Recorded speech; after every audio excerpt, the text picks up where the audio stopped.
Saturday, March 15th, 2025. It was a glorious day, really. Thank you for stopping by again, my unseen audience. It is really, really early Saturday morning, 2 a.m.-ish.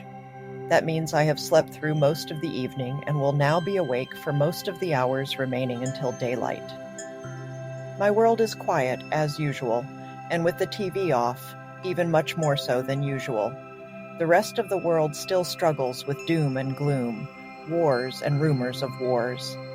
There is division and derision and destabilization. Perhaps it's time for all the other world beings that live among us to step up and give us a talking to about how incredibly childishly we are behaving.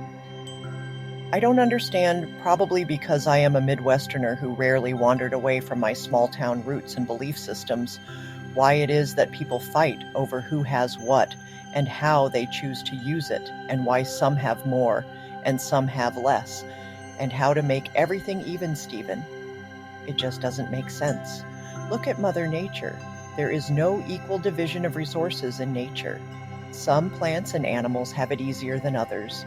They don't question it. They just keep doing what it is they need to do in order to live on the planet. And as for the planet, and those who worry that we are destroying it, well, I am quite sure that the planet will be around much longer than any of us.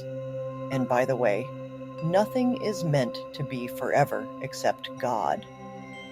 He gave us dominion over the planet, and yes, we should do our best to take care of it, but we really have to give up the idea that we are somehow in control. Even our very best efforts can come back and bite us in the butt. Can and do, as history shows us.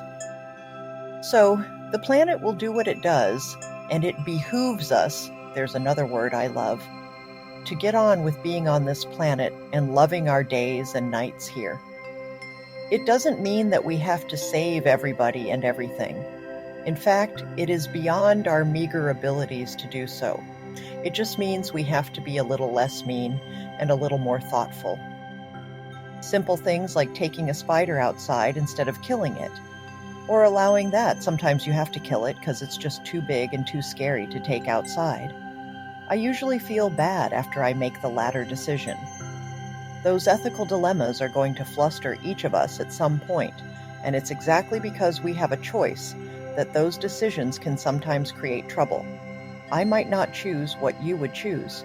That doesn't necessarily mean that one of us, you, is wrong. Here's a famous poem written just a minute ago by my great artificial friend ChatGPT that sums it up. Dichotomy of choosing?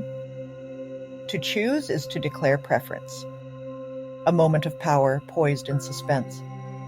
Yet in the shadow of choice, a dilemma brews. The heart pulls one way, the mind too.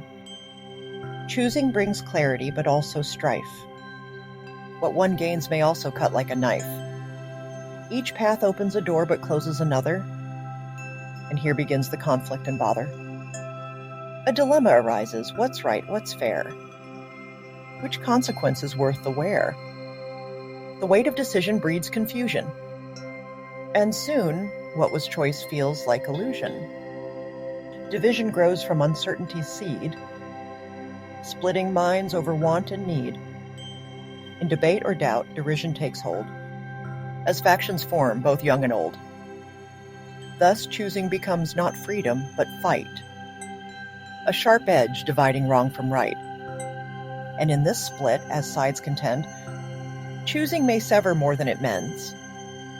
With all that in mind, I bid you a wonderful good morning or day or evening, depending on when you see this. Keep up the good work, or don't. It's your choice.